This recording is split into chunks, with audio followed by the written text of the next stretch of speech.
Tonight on Bridge City News, Canada now has its second case of the coronavirus. A husband and wife both tested positive in Toronto. Sports fans around the world are still in shock following the crash of a helicopter in California, which claimed the life of NBA legend Kobe Bryant and his daughter. And a funeral was held over the weekend at the University of Lethbridge for an influential First Nations leader. Your nation, your province, your southern Alberta. From the heart of Lethbridge, it's Bridge City News with Hal Roberts. Good evening. Thanks so much for joining us. Ontario's top medical officer says the first case of the novel coronavirus over the weekend has now been confirmed. Health officials say a man in his 50s who recently returned from China has been diagnosed. The man's wife has also tested positive for the virus and is considered the country's second presumptive case. Ontario now has 2 cases. One has just been, as of this morning, confirmed by the National Microbiology Lab in Winnipeg, and that is the male who's at Sunnybrook. The wife now is considered presumptive confirmed, i.e. Her test is positive at the Public Health Ontario laboratories, and specimens are being sent to the National Lab for final confirmation. We also have 19 persons under investigation for whom results are pending, and we have ruled out about 15 or 16 as well. So the good news here is that there is ongoing active monitoring, people are self-identifying, and we continue to make sure the system is working. According to Alberta's Chief Medical Officer of Health, there are no confirmed cases of the coronavirus in our province. Now, some of you have been asking, what are the symptoms associated with the coronavirus? Well, according to the World Health Organization, this new virus causes fever, fatigue, sore throat, and a dry cough in the early stages of the disease. As the illness progresses, patients may experience difficulty in breathing. The death toll from the coronavirus has now risen to 81. There have been more than 2,700 people infected in more than a dozen countries, including 5 confirmed in the United States. Despite concerns over the coronavirus, people in Vancouver celebrated the Lunar New Year celebrations with a parade of line dancers, firecrackers, and delegations of police, firefighters, and community associations from across the city. At least one other event in Vancouver area was cancelled over fears of the virus. Federal NDP leader Jagmeet Singh also attended the celebration. Many around the world are still grieving following the crash of a helicopter in Southern California, which claimed 9 lives, including former NBA star Kobe Bryant and his 13-year-old daughter Gigi. Officials say conditions were foggy at the time the chopper went down. It was dangerous enough that local police grounded their helicopters. We do know there was an issue of visibility and a low ceiling. The actual conditions at the time of impact, that is still yet to be determined, and we'll have that with the NTSB shortly. We had none operating in the area at the time. Why? Because of the weather. Our priority is completing the recovery as quickly as possible, but safely and thoroughly. We're now faced with, I guess, well-wishers and people mourning who have descended on the area, on the residential community, and even the crash site itself. And we have to reiterate, it is off limits to everybody except the first responders and investigators. I was just beyond shocked. A lot of numbness came to me. I didn't want to believe it. I'm still not believing it. Not only are the millions of fans affected by this tragedy, but my prayers go out to the families that are really affected by this incident. Former NBA star Kobe Bryant had a big impact on many basketball players' lives, including those with the Lethbridge College Kodiaks. You know, I've been a Lakers fan since I can remember, and obviously Kobe Bryant was drafted in 1996, which is the same year I was born, and so my whole life I've grown up watching him, being influenced by him. He's one of the players that made me love basketball, and so it's obviously really shocking and tragic to have that happen unexpectedly, and it's tough for me to wrap my head around. Well, personally for me, Kobe was one of the guys that made me fall in love with the game of basketball, and basketball has had such a huge impact on my life, so I just feel grateful that he had some influence on me. He was a huge motivator. Obviously his work ethic was legendary, so that was really inspiring. Yeah, finding out yesterday was really tough. Prayers to his family as well as the families of the other victims involved. hoping that they can have the strength to get through this difficult time. The University of Lethbridge was packed on Saturday as hundreds of people attended the funeral of First Nations leader Jason Goodstriker. Goodstriker was the former regional chief for the Assembly of First Nations. He also served as councillor for the Blood Tribe and most recently as a member of the Alberta government's Fair Deal panel. Premier Jason Kenney and Blood Tribe Chief Roy Fox were among the dignitaries who paid tribute. A good athlete, a good politician, a good businessman in the energy sector, and yes, a great powwow announcer. And I'm proud that he joined our Fair Deal panel at my invitation to fight for this province, an opportunity that really excited him to help him make a difference for his people and for all of us. But those last couple of days really sum up the journey of his life. Hockey, working in the oil patch, fishing, bringing people together, helping Aboriginal kids. Last week, Jason sent me a text saying, quotes, "So happy to have the opportunity to help you and our people out. Things are going good. We'll keep at it." Goodstriker leaves behind his wife Tiffany and 9 children, 5 of whom were adopted. The University of Lethbridge is renaming its Elders Room in honor of former elder in residence Carola Calfrobe. The ceremonial event took place earlier today. It is a very sad but memorable time today. We heard a bit of stories from her. We also had our president, Mike Mann, our chancellor, Charlie Weaselhead, our elder in residence, Francis First Charger, Ninasipis still here, honoring Carola and her family. We had many members of their family here today. I am just so grateful that all of the work and knowledge that she has was truly appreciated. Hearing all of the people speak about her has been so heartwarming. And, just hearing people talk about the impact that she had on the entire university and the community here and the sense of belonging, it really just lifted our spirits today. Calfrobe served as the university's elder in residence for 11 years until she passed away in May of 2019. The U of L hosted a series of sold-out TEDx talks this past weekend featuring an all-local lineup of speakers. 11 people each gave a 10 to 15-minute presentation centered around the theme, "I am still learning." Well, we at the University of Lethbridge are absolutely thrilled to have TEDx U Leth here today. And this is because it gives an opportunity for our community to have a voice, for our students, staff, and faculty to tell their personal stories, to share their big ideas, and to do that with the world.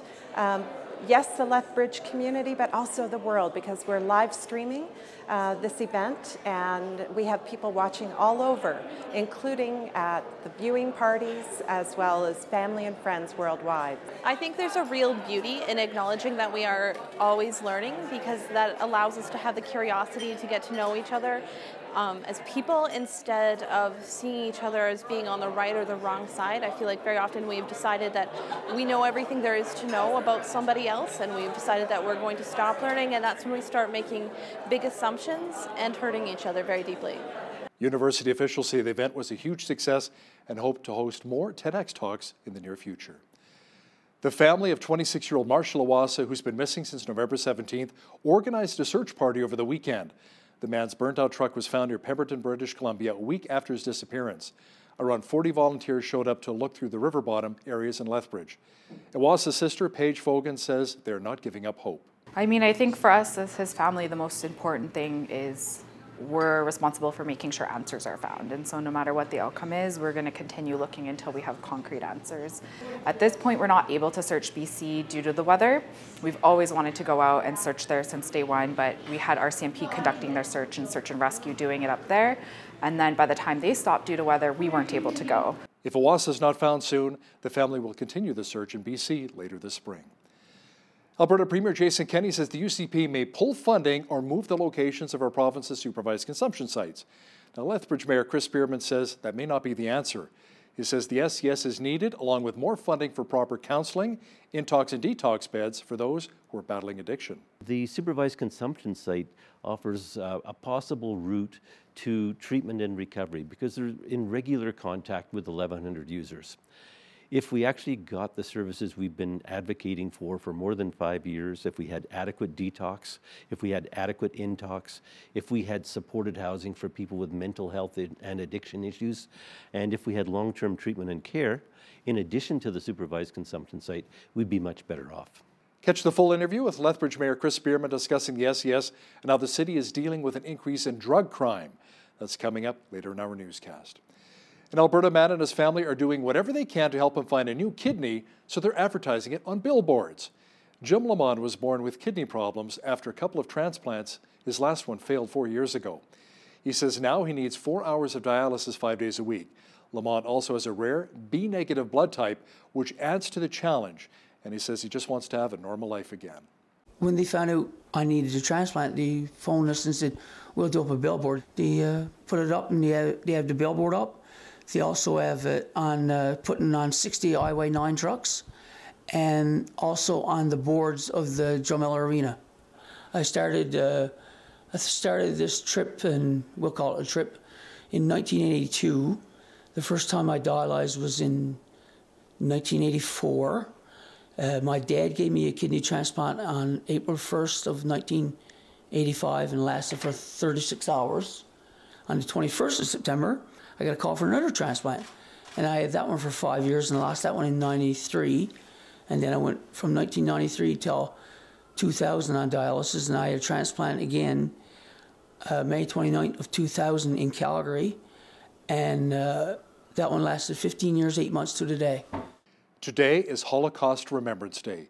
It was on this day 75 years ago that Ukrainian soldiers liberated more than 7,000 prisoners from the Auschwitz-Birkenau Nazi concentration camp. From 1940 to 1945, Auschwitz was the largest of the 4 camps operated by the Nazis in Poland to kill the Jews in Europe. During the Second World War, more than 6 million Jews were killed. In a release earlier today, Premier Jason Kenney had this to say: "As Albertans, we know there is no room for anti-Semitism. We are a province of welcoming, understanding, and hardworking people. Today, we stand with survivors, their families, and friends to mourn, acknowledge this crime, and to educate future generations about the Shoah." Southern Alberta has attracted and grown visual artists of all stripes. The newest exhibit at the Galt Museum and Archives focuses on the works of 2 prolific Southern Alberta painters, Michael Pisco and Ernest Reithman. The historical value about this exhibition is the fact that, Lethbridge had an art community, a visual art community here very early on. The Lethbridge Sketch Club was formed in about 1937. And then after that, they continued to be very active. And although they didn't have like an exhibition space, an art gallery or whatever, they did get their art out to other parts of the country. I mean, Ernest Reithman, who also did some teaching at the club, I mean, his work was at one point sent to Europe for exhibition. So these weren't just isolated artists who were working in the middle of nowhere. Lethbridge was not in the middle of nowhere. It was somewhere. A painter's paradise will be open until May 10th of this year. Former Harper Cabinet Minister Peter MacKay officially launched his bid to become the new leader of the Conservative Party of Canada. He met with an enthusiastic hometown crowd in Stellarton, Nova Scotia over the weekend. Ours is a great country, but while you are working hard and working harder for your families, your government is squandering opportunities. And those of you who know me know that there's something that my parents instilled in me at a very young age, like so many Canadian parents. You can't pass by a person in trouble or turn a blind eye. If you believe you can help, if you have something to do, be a good Samaritan, whether it be a neighbor or a stranger. It's the people who built this country. People who work hard, who take initiative, who know that the fruits of success are there to harvest if you keep on with determination. It's people, it's their dreams, it's your dream. And that's why I'm standing here today, again, to announce my candidacy for the leadership of the Conservative Party of Canada. Tory MP Aaron O'Toole released a video on YouTube saying that he too will be taking a run at the leadership. The federal Conservatives will be choosing their new leader on June 27th. Some contenders who decided not to run include Rona Ambrose, Pierre Poilievre, and former Quebec Premier Jean Charest. So we ran a poll on Twitter and asked who you thought should become the new leader of the Conservative Party of Canada. Your choices were Peter MacKay, Aaron O'Toole, Marilyn Gladue, and other.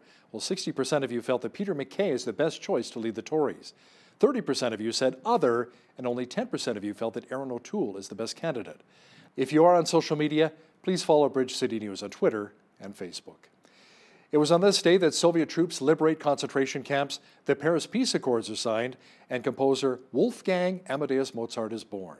This is Today in History for January 27th.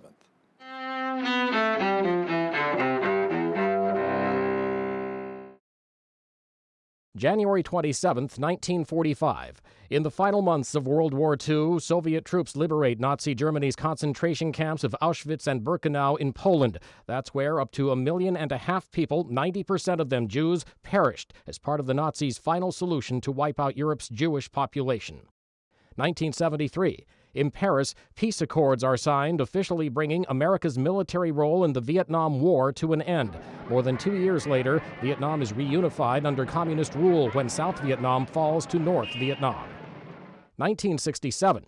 At Cape Canaveral, Florida, tragedy sets back the American quest to put a man on the moon. Astronauts Virgil Gus Grissom, Ed White, and Roger Chaffee die in a flash fire during a test aboard their Apollo 1 spacecraft.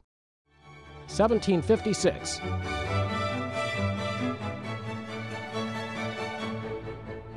Wolfgang Amadeus Mozart, among the greatest composers of classical music, is born in Salzburg, Austria. And 1885.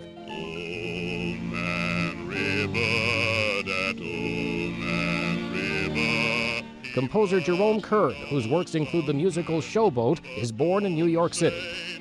Today in History, January 27th. Mike Gracia, The Associated Press.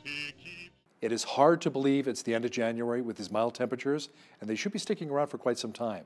A complete look at the forecast is coming up. We had another mild day in the Windy City. Jeanette Rocher is here with a look at the weather forecast. Jeanette, I'm finding it difficult to believe it's nearing the end of January with these warm temperatures. Yeah, no kidding, Hal. So am I, actually. And you know what? It looks like these lovely temperatures are going to stick around for a bit. Today's high was 7 degrees. It's going to be an overnight low of -5. Into tomorrow, much the same as today was. High of 6 degrees is expected tomorrow with a mix of sun and cloud. Looking ahead to the 5-day forecast, though, look at that sunshine coming at us on Wednesday and Thursday with highs of 8 degrees for those days. Friday's high, 6 degrees with scattered clouds. Increasing cloud expected for Saturday, though, and look at that. We could be popping back up into the double-digit range there with 10 degrees for the high on Saturday. 1 degree is the high on Sunday with a chance of flurries. Could be a good snow day, or good ski day, rather. The average highs and lows of this time of year, -1 being the high, -13 the low. The highest temperature was recorded in 1988 on this day. It was 13 degrees, and the lowest temp, -38, that was in 1972. The sun rose this morning at 8:11 a.m. and it set at 5:17 p.m. Looking into tomorrow's highs across the nation, Victoria and Vancouver looking at 9 degrees tomorrow with scattered showers across the west coast there. Calgary's high 4 degrees and -1 is expected up in Edmonton. Lots of sunshine across Alberta tomorrow. Looking into the rest of the prairies, Saskatoon, a high of -3 with a mix of sun and cloud. Regina's looking at a possibility of snow tomorrow with a high of -1, and -8 is expected tomorrow in Winnipeg with scattered clouds. Looking further east to Toronto, they are expecting some flurries as well. 0 degrees is the high. Ottawa's high tomorrow, -2 and -1 expected in Montreal with scattered clouds in that region as well. Looking into Atlantic Canada, further east, to Fredericton's high, -3. They are expecting some flurries tomorrow as well. Same thing for Halifax, kind of mix of sun and cloud with flurries expected. -5 is the high there, -3 expected in Charlottetown, -1 is the high in St. John's. Snowing across the whole region there. That is your forecast. Deputy Prime Minister Chrystia Freeland told Parliament today that the passing of the new North American trade agreement is in the national interest. She's urging the opposition parties to support enabling legislation for the trade pact when it is introduced in the House of Commons later this week. The NDP and Bloc say they will not be rushed into passing the trade legislation, while the Conservatives want to review the details and the implications for Canadian workers. Our province's Economic Development Minister, Tanya Furrs, says she wants to take action on recommendations for an upcoming report on the high-tech sector no later than the spring. The 7-member group will deliver its report by the end of the month. Furrs says she will, however, give them more time if needed. In last fall's budget, the UCP scrapped multiple tax incentives designed by the NDP to encourage investment in the tech sector. The opposition NDP says creating the panel shows the province recognizes its actions are putting the tech sector in the ditch and that corrective action is needed. General Motors is spending $2.2 billion to renovate a Detroit factory where it will build a series of electric and self-driving vehicles. GM says the factory will start building the company's first electric pickup truck in late 2021, followed by a self-driving shuttle for GM's Cruise Autonomous Vehicle unit. The automaker closed the plant in November of 2018, but promised to reopen it to building electric vehicles last fall. GM says the facility will eventually employ around 2,000 people. Global food giant Nestle has entered into a development agreement with a firm to build a new canola and pea production facility in Manitoba. Merit Functional Foods is spending $65 million on the plant being built in Centerport. Merit and its partner, Burcon NutraScience, say they will work with Nestle to tailor the proteins that will be produced at the facility to use in meat and dairy alternatives. The company's co-CEO says the plant-based protein movement is growing rapidly due to consumer demand. Now, here's a look at today's markets. The TSX was down 122 points on the day to 17,442. The Dow was down 453 points to 28,535. The S&P 500 was down 52 points to 3243. And the Nasdaq was down 175 points to 9139. Oil was down $1.36 to 52.83 per barrel. Natural gas was unchanged at $1.90. Gold was down 5 cents to 15.8201 per ounce, and silver was up 8 cents to 18.18 per ounce. Wheat is at $232 per metric ton, barley's at $237, canola's at $4.79, and corn is at $278 per metric ton. Live cattle were down $2.60 to $124, feeder cattle were up 5 cents to $142.40, and lean hogs were down $1.28 to $66.33. The Canadian dollar was up slightly on the day to 75.82 US.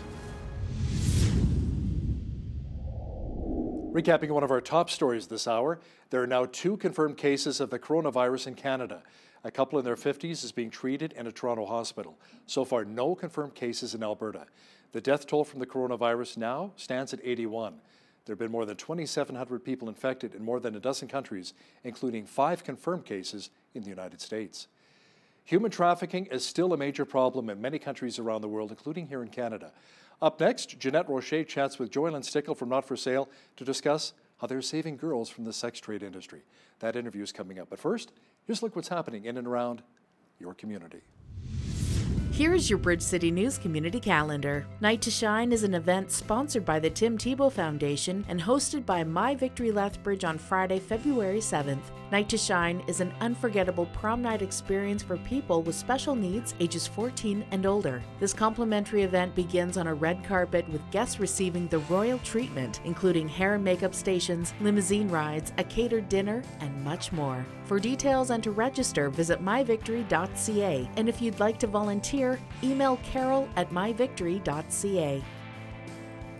Do you have a flair for the dramatic and great comedic timing? Shakespeare in the Park is holding auditions for the 2020 season of Shakespeare's comedy, The Merry Wives of Windsor, on Friday, January 31st from 7 to 9 p.m. in the ATB Community Room at CASA. Come prepared to present a 1 to 2 minute monologue. To sign up, email steph.savage88@gmail.com. Blankets for Canada Lethbridge meets Thursdays from 10 a.m. to noon at Southminster United Church. Share your knitting and crocheting skills to keep those who are in need in our community warm. Donations of yarn and financial gifts are greatly appreciated and can be dropped off at church. For more information, visit blanketsforcanada.ca or call 403-329-6586. And that's your Bridge City News Community Calendar. Human trafficking has unfortunately been a term widely used in all parts of the globe, and only in the last 10 years is it getting the media and government attention that it deserves. To put it plainly, modern-day slavery is a real thing affecting real human lives. Children all over the world are illegally trafficked and sexually abused. but there is a group right here in Lethbridge that's standing up for their rights. Not for Sale is an organization that has a passion to free those who are caught in the sex trade around the world. Joining me now is Joylyn Stickle, who heads up Not for Sale, and also Jen Tribble, who is working with Joylyn on this wonderful project. Ladies, thank you so much for joining me. I'm really excited about this topic and about hearing more about this. So let's start with where it began. And Joylyn, I believe that began with you, right? I want to know, what was the vision behind this and how did this begin? Yeah, so about 10 years ago, I went to a conference and heard about human trafficking for the first time, and I had never heard about it before. I never knew that this was an issue. I never knew that kids were being abused this way, and my heart just broke. And I came home to my husband and said, I don't know what we can do. I don't know if what the two of us can do will make a difference, but we need to do something. And from that, Not for Sale was birthed. And so we just decided to step out and trust God with what little we could bring to the table. And since then, we've had amazing people come around us. We've had organizations that have just poured into this. And yeah, and we've seen really great things happen with being able to touch kids' lives in different ways. Now, I mean, this is such a huge thing. Yes. It's like, how does one even get the ball in motion? How do you even start to do this? It sounds really dangerous to go and like save a girl. How do you do this? Yeah, so it's different in different parts of the world. We're reaching out into Canada now, but we've been to Cambodia, and we are now working in Mexico. And so even between Cambodia and Mexico, there's different issues with government, there's different issues, especially in Mexico, with the cartels. And so you just have to, you have to know what you're working with. It is dangerous, for sure. And so especially now what we've been working with in Mexico, it's been a lot of kind of learning what cartels are for, what cartels are against, and there are some that are fighting this as well, right? And that's what they stand up for, is the lives of children.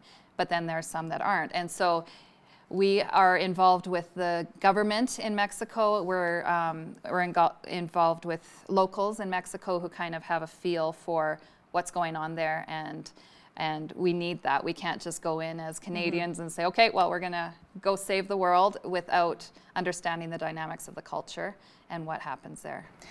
Did you see a huge difference between Cambodia and then now being in Mexico? Not huge per se.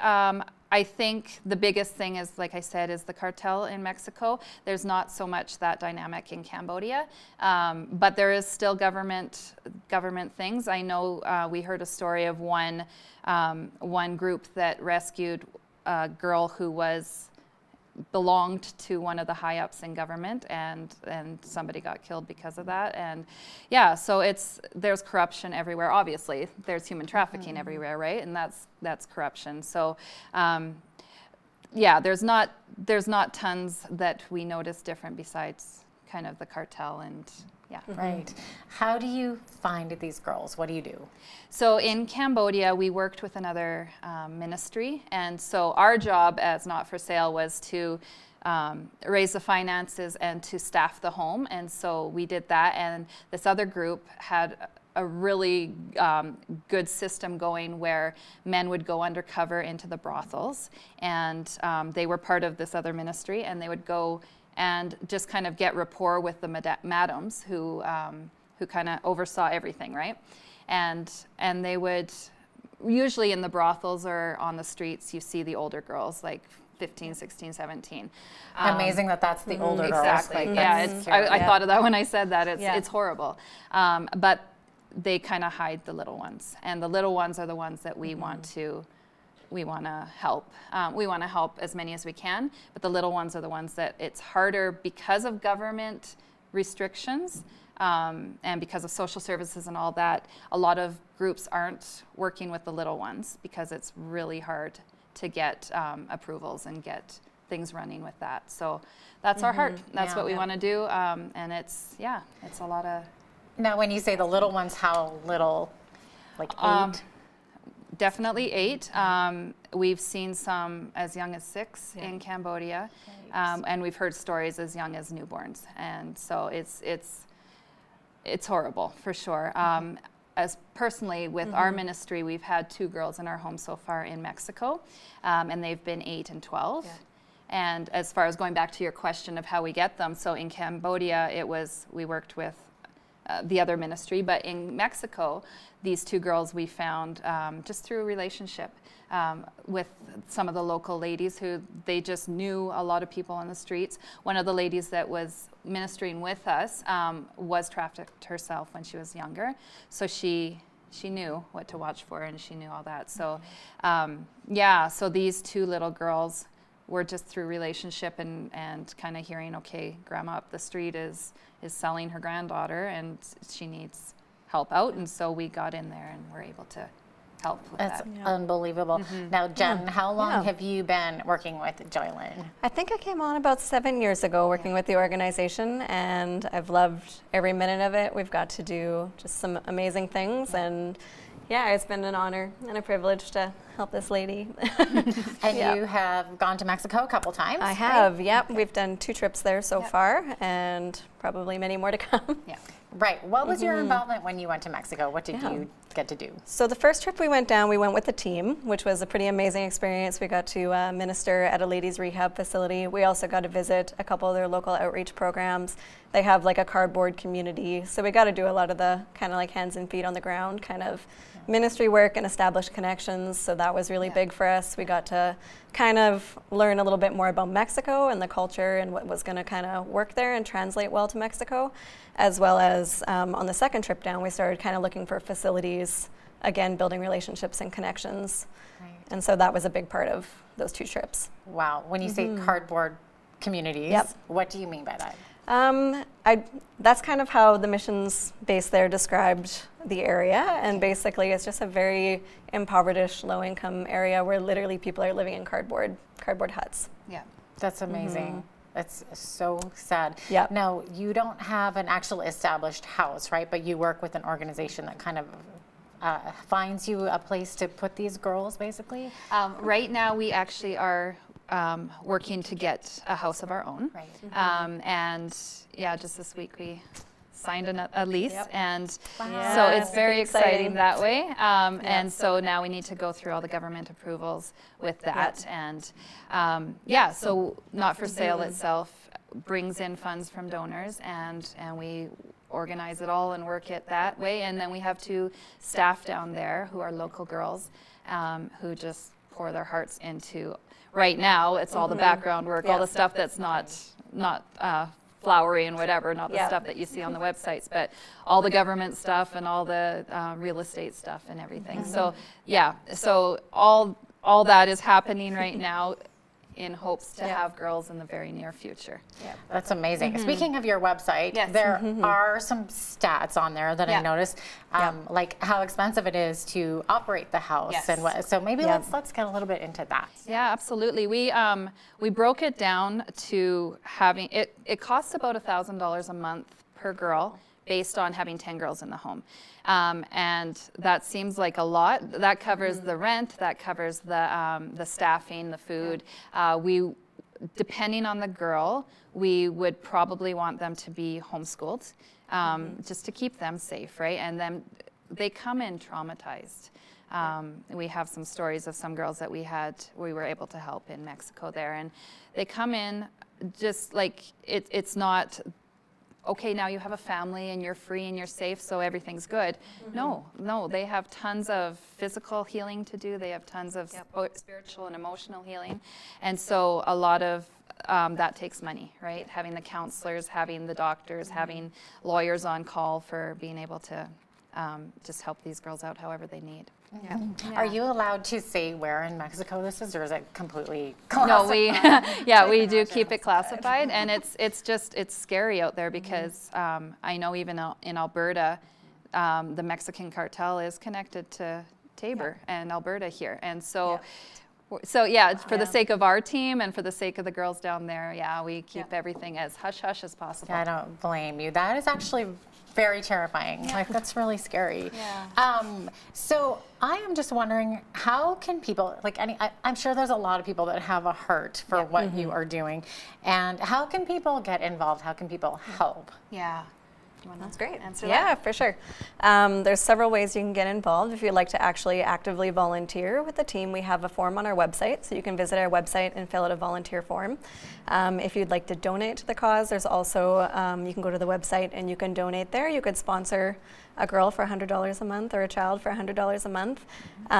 We have ways you can share online, so we have our Facebook and Instagram. You can go on there and share, like, advocacy and awareness is huge. Yeah. Education is huge. So if there's events, we can come in and speak at events. We have merch products, so you can actually be a walking billboard and support the cause that way. But yeah, it's really, it's about just kind of being a voice and getting out in the community and letting people know that it is an issue and that it's out there and it's real and it's affecting people. It affects people in Alberta. And so if there's opportunities to share, we're more than happy to come in and to help educate and raise awareness. Yeah, and it's interesting that you say that you mentioned Alberta, because I mean, we think of this as being something that happens overseas and beyond the borders, but it actually does happen right here. Yes. Do you want to talk a little bit about that? Yeah, we are reaching out into Canada, so we're just looking at, again, government stuff and what would it look like to be licensed and to work in Canada. And it's very exciting for us because there are actually quite a few groups, but obviously not enough because there's still kids being trafficked out there. So in Canada, what we're finding is that everything's really quite underground, but in Canada you're not going to see brothels or you're not going to see young prostitutes on the street as you would in the countries that we've been in. But just kind of what our heart is with what Jen was saying with awareness and education is to educate even parents, right, as to what to look for with your kids online, what to look for if they see something off with their children or if they're acting differently beyond puberty, right? It's like, what's that? What is this? Yes, that's a whole thing unto itself. But yeah, just educating that. But what we are wanting to do is to bring a safe home here as well, and just work with the government, work with the police. We have someone on our team who is in the police force, and they've had situations where girls have been brought in to the police station and they have nowhere to go. And so that breaks our hearts, and that's something we want to work with. I know that, like, speaking of your website, again, there's tons of stats on the amount of, or the number of children that are being exploited.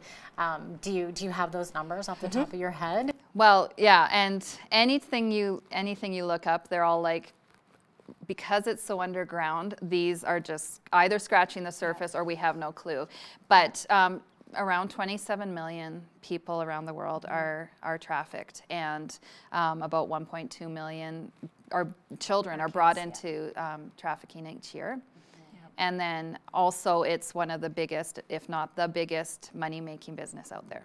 Which billions. Yes, like 32 billion is the last stat that we've been able to find. And it's above drugs, it's above arms trafficking. And the reason for that is the commodities, is what they say, are reusable. And so it's not like like you've used up drugs and you can't reuse them. So it's a horrible thing, and it's because it's such a big money maker, that's part of what makes it so dangerous. One of our girls in Mexico came in, and her story was she was 12, and she came in because I think it was her older sister was taking care of her, and she probably wasn't that much older, maybe 14. Her parents were out on drugs all the time and would sell the girls in order to get drug money. But the older sister, through relationship again, told one of our girls that sometimes the little sister was gone for weeks at a time because she was trying to find food or trying to find somewhere to sleep. And so when we were able to bring her in, she was nonverbal, like she was so traumatized by her life that she wouldn't talk, and she was just in a really bad place. She had never gone to school. She didn't know how to spell her name.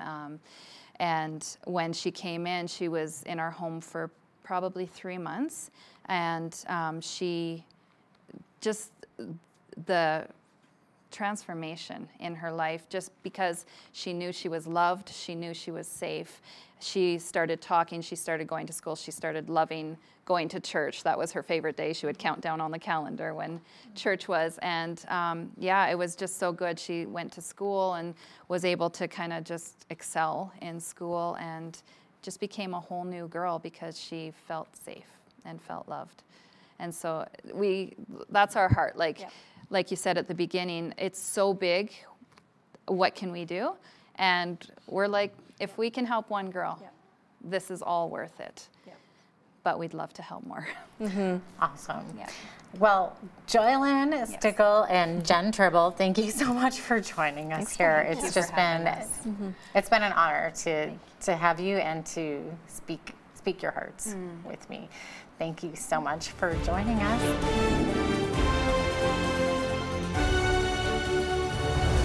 Lethbridge Mayor Chris Spearman joins us on set today to talk about a number of big issues our fine city is currently facing. Welcome back to BCN. I'm happy to be here, Hal. Let's talk first of all about what Premier Jason Kenney said about the potential of either shutting down or relocated these supervised consumption sites across our province.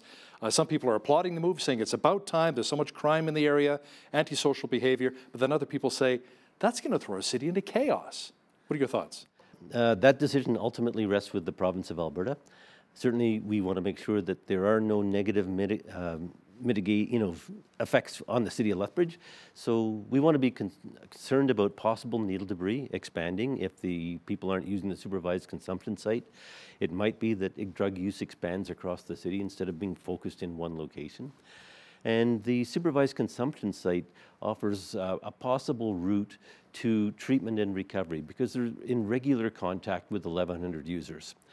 If we actually got the services we've been advocating for more than 5 years, if we had adequate detox, if we had adequate intox, if we had supported housing for people with mental health and addiction issues, and if we had long-term treatment and care, in addition to the supervised consumption site, we'd be much better off. So how's that coming? Are we going to see any provincial funding in that regard? Those areas of responsibility are, again, entirely within the jurisdiction of the province of Alberta. They're not municipal responsibilities. What we're responsible for is a clean and safe city, and we've been funding additional funds for the police. Our resources have been going into things like needle cleanup and providing supports to businesses in the downtown to try and make sure that there's more visible uniform presence and that people can feel safer. What if the province pulls funding for the SCS across the province? Would the municipality perhaps pick up the tab? No. No? No, it's not within our jurisdiction to fund the SCS, and we don't fund any health services. We fund the services that make the city a better place to live in, but we can't go into the health jurisdiction. So if there's talk of maybe relocating the SCS within the city of Lethbridge, would someone from the province sit down with you and say, okay, Chris, where do you think we should maybe set up shop, or how would that work? Certainly that would be an issue for City Council, and it will. The process would be very similar to the original process. Is the site already zoned to provide health services? That's one thing. If it's not, we would have to have a zoning hearing to change the zoning to accommodate health services, and I'm sure any neighborhood would be concerned about how that might impact them. We already struggle whenever we're trying to provide supports to people who are recovering from addiction. It's always controversy when we are trying to provide safe houses and recovery centers. So no neighborhood wants them, but they're definitely needed in the city of Lethbridge. But people have to get that help to begin with, right? They have to hit rock bottom and say, you know what, I need help. Other people say, hey, I don't have a problem. I'm enjoying this ride. Well, what we want to do is provide opportunity, and I've been talking about meaningful daily activity. How do you provide hope for people who have addiction? So will they ever have a place to live? Will they ever have a job? If we can't offer some of those basic things, it's very difficult to get people off addiction. When you ask them, why are you using drugs? Why are you addicted to drugs? And they'll tell you, my life on drugs is better than my life off drugs. It's escapism, is it? Right. It's I can't answer for everyone, but there's reasons why people became addicted to drugs, and we need to make sure that we give them better reasons to not use drugs. Premier Kenny talked about antisocial behavior around the SCS, as well as a lot of the bad crime in the neighborhoods. Speaking of crime, earlier this month, the Lethbridge Police Service launched the Crime Suppression Team. Tell me a bit more about it and how it's coming along. Okay, so we asked the police chief to take a look at how we can address effectively drug-related crime. And that has a lot to do with theft. People are saying in their neighborhoods that really the response hasn't been as good as they would like, and the police are responding to that concern. By having a crime suppression unit, the idea is to be more responsive to neighborhood complaints. Now, Council also allocated some money towards more security at the downtown public library, where things are getting pretty bad there. Well, I think people shooting up in the bathrooms. Like, what's going on? Well, that was taking place more frequently than before than it is now. But I think it's a safety issue that the staff feels, and we want to make sure that customers always come to the library. People use the library. The library's done a great job in terms of providing free access to the library, and we want to make sure that we support that. They came to us and said, well, their budget is limited. They were going to provide $90,000 a year additional for security, and they asked if the city of Lethbridge would match that. So we have chosen to do that for this year and next year, and then we will reevaluate. Now, the province also announced recently that it cannot afford to fund a scan unit, full-time scan unit in our city, safer communities and neighborhoods for Lethbridge. Instead, we're going to keep using the one from Calgary. How disheartening was that for you? Well, we believe that we need a higher level of service. The police don't have the authority to shut down drug houses. They can arrest drug dealers, but people are back on the street in no time. What we really need to do is focus on the drug houses themselves. So the police developed a business case that identified that at any one time there are 12 to 14 active drug houses and 125 properties under surveillance. And we need to make sure that we're shutting down the supply of drugs. So we had a drug house shut down in January. There hadn't been any until just before Christmas. We were concerned, and we'd put together that case, submitted it in September, and we'd heard that the scan unit wouldn't be coming from Calgary as often, and so we were concerned. And when we questioned whether the scan unit would be coming from Calgary, then suddenly they showed up and shut down 2 drug houses. So what we need to have is an ongoing presence. We need the ability to shut down drug houses 12 months of the year, and that ability needs to happen in the city of Lethbridge. You know, what's interesting too is the fact I've talked to a lot of people in law enforcement as well in our city, and they were saying one drug house would be shut down, and then 2 weeks later another one would pop up, maybe just down the block. Yep. So we have to end that cycle. And unless you have ongoing presence in the city, that's going to happen. So we have to have that monitoring, that surveillance, and shutting down a drug house is not a quick process. I have to say that, but all the evidence has to be in place, and there is a procedure that they go through. But we need that service in the city in order to deal with the supply of drugs. Can you share with our viewers as well, Mayor Spearman, the signs that there may be a drug house in my community, in my neighborhood?